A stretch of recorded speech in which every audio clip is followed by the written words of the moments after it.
world is constantly changing. We're living through a period of extreme change.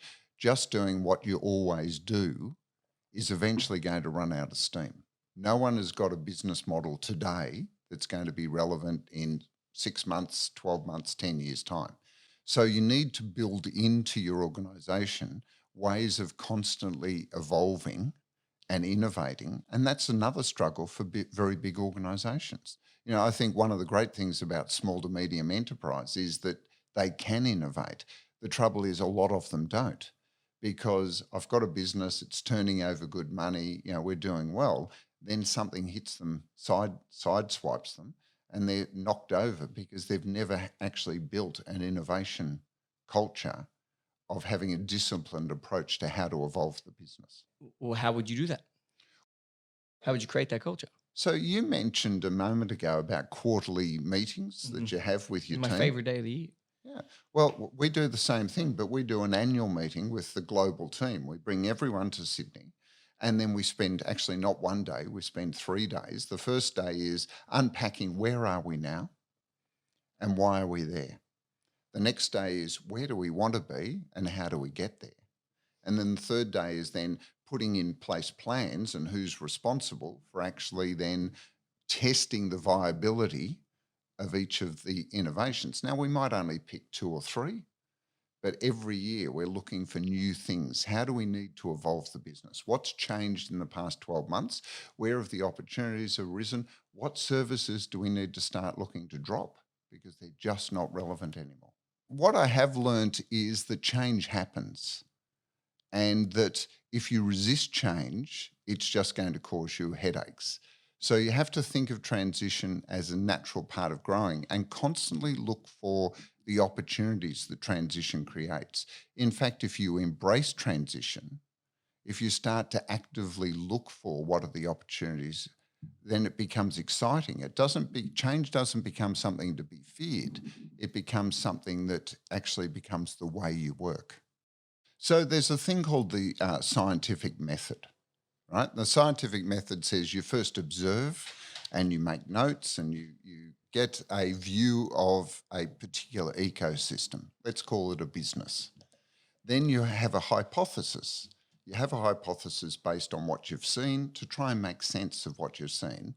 And then you set up an experiment to actually prove whether your hypothesis is right or not. Mm-hmm. And the results of that experiment, you try and replicate it to make sure it wasn't a one-off.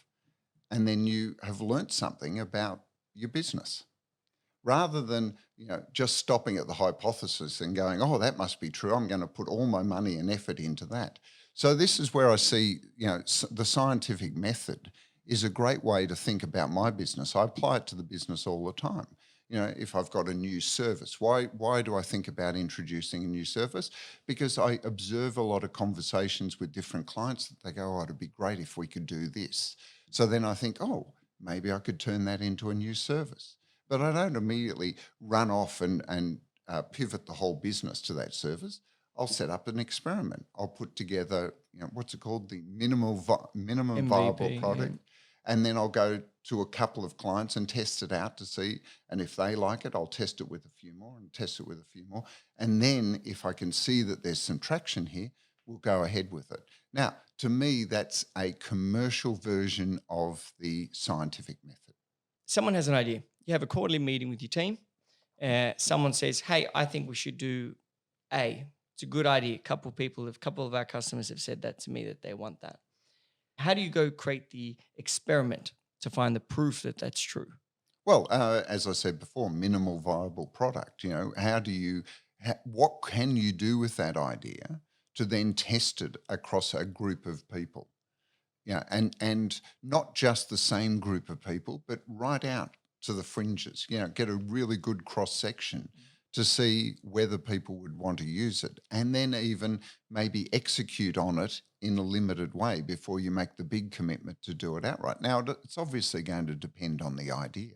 Some could be very simple to do. It could be a website or a page or whatever.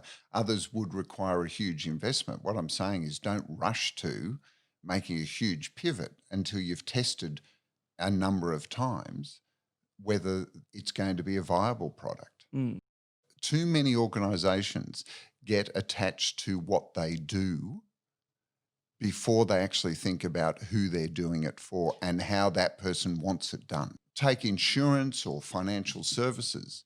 There's not a lot of innovation in the mainstream brands around what customers want.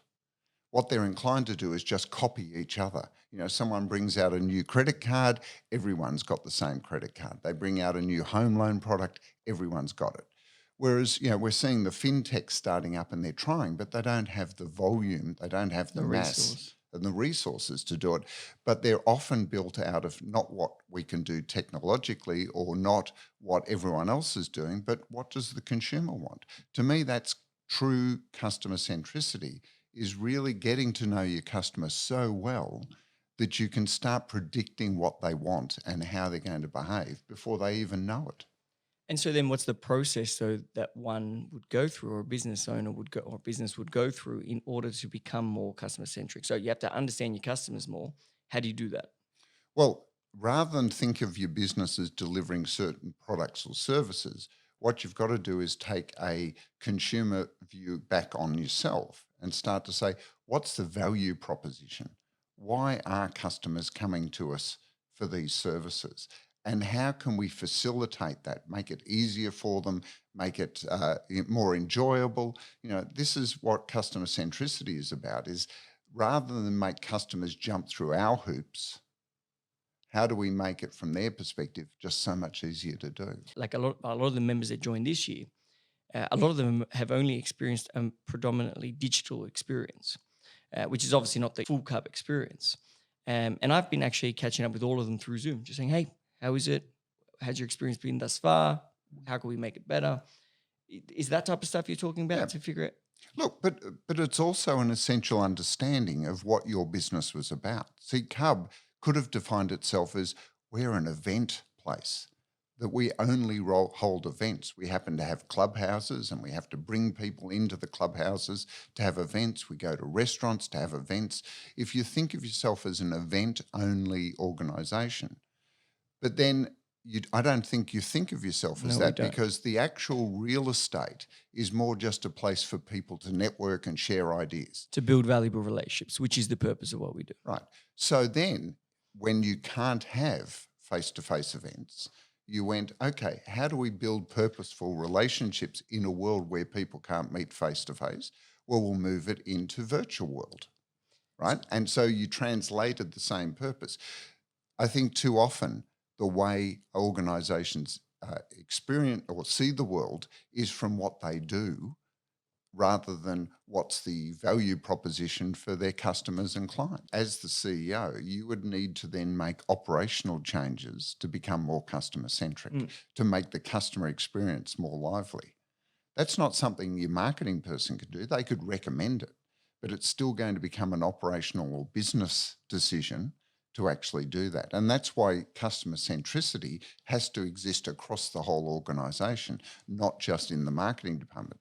Marketing can tell you what they think we should do, but the CEO is going to have to back it.